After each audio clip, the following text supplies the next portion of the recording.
अमरावतीमधून हजारो भाविक प्रयागराजमधील कुंभमेळ्यासाठी रवाना। आमदार रवी राणा आणि नवनीत राणाही कुंभमेळ्याला जाणार। फेब्रुवारीच्या दुसऱ्या आठवड्यात हजारो भक्तांसह प्रयागराजला जाणार असल्याची माहिती।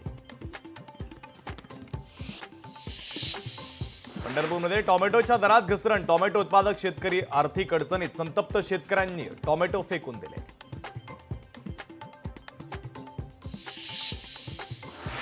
कांदिवलीमधील शाळेमध्ये बॉम्ब ठेवल्याची धमकी। केईएस इंटरनॅशनल स्कूलमध्ये बॉम्बची धमकी। शाळेतील सर्व विद्यार्थ्यांना सोडून देण्यात आलं। अमरावतीमध्ये अनोख्या उपोषणाची चर्चा। इलेक्ट्रिक खांब रस्त्याच्या बाजूला करण्यासाठी जीव घातला धोक्यात। चक्क इलेक्ट्रिक पोलवर बांधली खाट।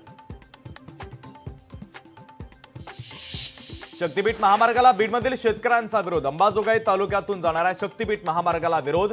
नागपूर ते गोवा शक्तीपीठ महामार्गाला शेतकऱ्यांचाही विरोध।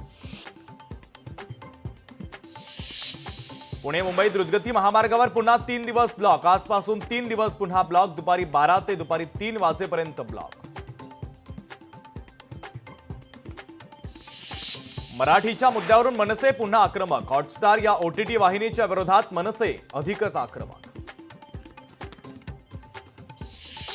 छत्रपती शिवाजी महाराजांच्या पुतळ्याचं काम युद्धपातळीवर। राजकोटवर भक्कम शिवपुतळा उभारला जाणार। राजकोटवर 60 फूट उंच पुतळा उभारण्यात येणार। कोस्टल रोड आणि वांद्रे सिलिंगला जोडणारा मार्ग आजपासून खुला। मुख्यमंत्री फडणवीस आणि उपमुख्यमंत्री शिंदेंच्या हस्ते पार पडलं लोकार्पण।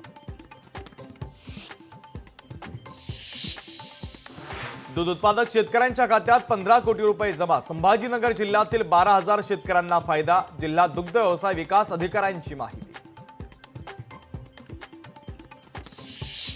अमरावतीमध्ये क्रिकेटच्या मैदानात रवी राणांची फटकेबाजी। राणांना क्रिकेट खेळण्याचा मोह आवरला नाही। रवी राणा यांचा व्हिडिओ सध्या व्हायरल। सांगलीच्या तांदुळवाडीजवळ बसचा अपघात। अपघातामध्ये बसमधील 35 जण जखमी। पुलाचा कठडा तोडून बस थेट ओढ्यात कोसळली। नाशिकच्या पंचवटी परिसरामध्ये 20 वर्षीय महिलेवर सामूहिक अत्याचार। जेलमध्ये असलेल्या पतीला जामीन देण्याचा आमिष दाखवत अत्याचार केल्याची प्राथमिक माहिती।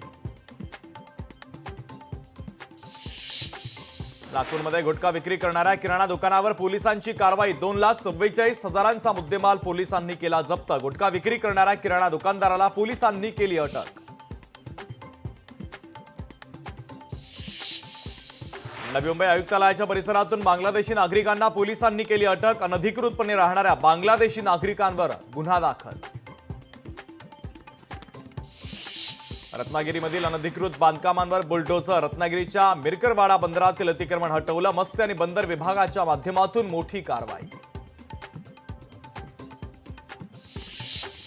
नालासोपाऱ्यामध्ये तोडक कारवाई। तोडक कारवाईमुळे शहरात धुळीचं प्रमाण वाढलं। शिल्लक 31 इमारतींवर तोडक कारवाई देखील सुरू होणार।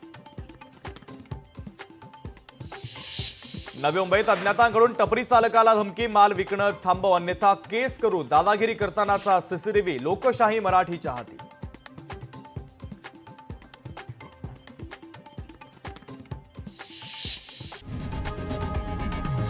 लोकशाही मराठी ऐका, पहा, जागरूक रहा।